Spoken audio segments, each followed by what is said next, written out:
Ni'n ba, achos bod yr bygythiad mwyaf nawr i S4C sydd wedi cael ei sefydlu mewn gwirionedd, achos gath S4C i sefydlu yn 1980, gath y penderfyniad i wneud i sefydlu S4C yn 1980, a dath y sianel i fodolaeth yn 1982 ar ôl ymgyrchu hir a costus iawn i'r gymdeithas a'i gefnogwyr y gymdeithas. Milodd yn gwrthod treth teledu, canodd yn cael ei arestio,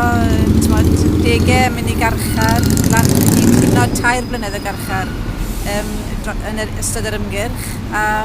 llwyddodd y gymdeithas i gael consensws trwy Gymru mai hwn oedd yr unig ateb mewn gwirionedd, bod rhai lleisiau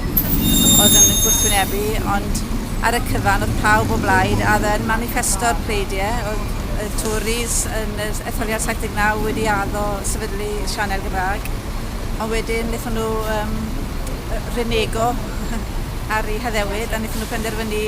gweud mewn rhyw gyfarfod dibwys rhywle yn Lloegr, o na, sy'n Marian yn mynd i ddod i gyrfa sianel Gymraeg wedi'r cwbl. Oedd hwn wedi cythryddo